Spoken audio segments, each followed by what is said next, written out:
Bonjour et bienvenue sur ce nouveau tutoriel consacré à la modification du menu. C'est un tutoriel qui fonctionne sur PrestaShop 8 et sur PrestaShop 1.7. Donc l'idée c'est d'enlever le lien de niveau 1 sur les éléments qui sont donc tout en haut. C'est une demande qui est récurrente sur le forum. Pour ne pas avoir à gérer cette page-là, eh bien, il y a plusieurs utilisateurs qui voudraient qu'il n'y ait pas de lien sur le niveau 1. Donc c'est ce qu'on va regarder aujourd'hui. Alors, premièrement, on va aller vérifier qu'il existe bien dans votre PrestaShop, dans votre thème, une copie du module pour ne pas modifier directement le module, mais modifier toujours une copie. Donc vous allez aller dans votre thème.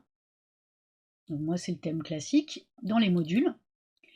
Et normalement, c'est le cas par défaut, vous avez une copie du module qui s'appelle PS Main Menu.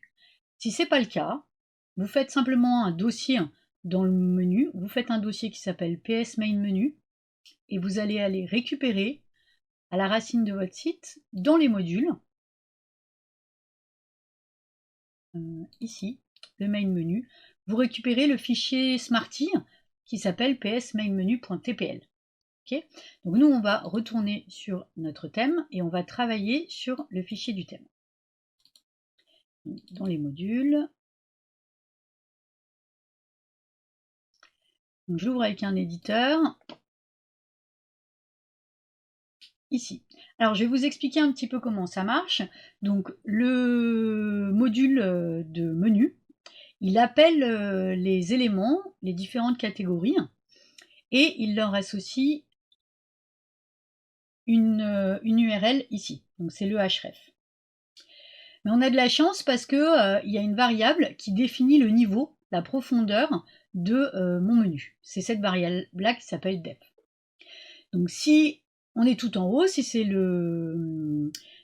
l'élément du menu de niveau 1, en fait, celui qui est tout en haut, le def il vaut 0.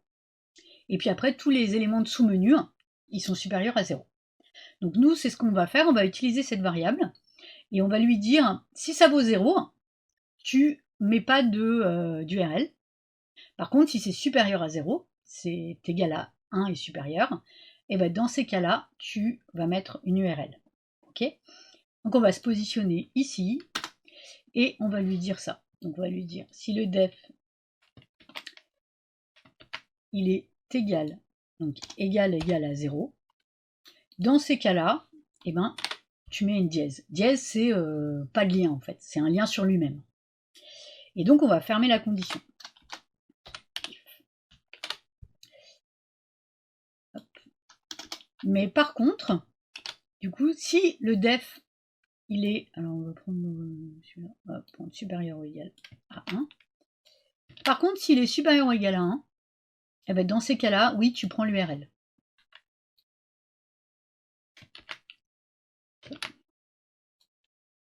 Alors je vous mettrai le code en dessous de la vidéo. Je vous remettrai le code du module. Je vérifie si c'est bon. Href. Donc s'il est égal à 0, ben on met dièse.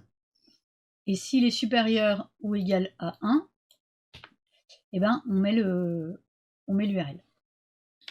On va enregistrer. Alors, il faut vider le cache, parce que comme c'est du TPL, ça ne va pas être pris en charge tout de suite.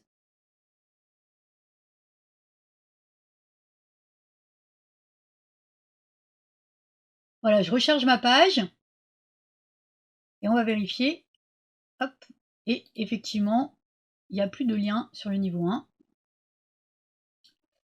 Et on a toujours les liens sur les niveaux 2. Alors par contre, ce qui me gêne, c'est qu'effectivement, ça se transforme en main. Donc ça donne envie de cliquer.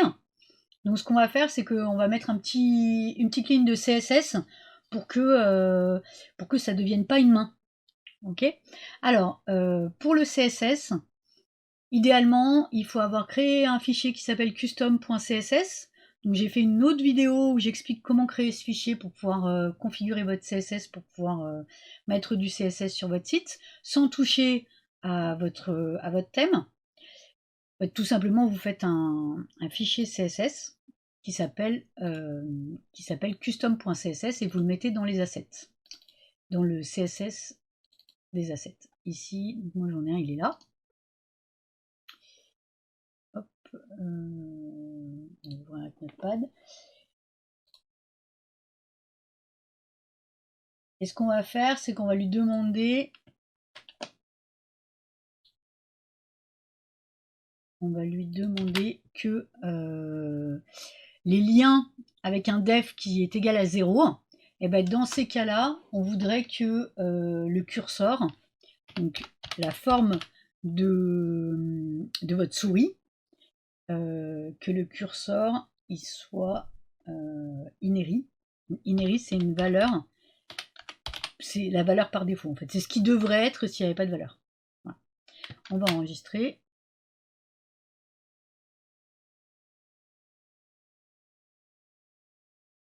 Et voilà, ça marche. Donc j'ai plus mon curseur qui se transforme en main, donc ça n'invite plus à cliquer. Voilà, j'espère que vous avez aimé ce tutoriel et qu'il vous a servi. Si c'est le cas, mettez-moi un petit like sur la vidéo. Abonnez-vous à mes vidéos, j'essaye d'en faire 1 ou 2 par semaine en ce moment, mais c'est difficile. Si vous avez des besoins, que vous avez des questions, vous pouvez les mettre en commentaire. J'essaierai d'en faire des vidéos. Voilà, à bientôt! Je vous propose la création, la refonte ou la mise à jour de votre site PrestaShop. J'ai aussi un système de coaching ou de tickets si vous souhaitez faire vous-même. Je vous enseigne les bonnes pratiques.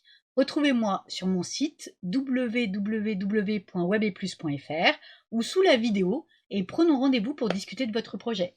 À bientôt!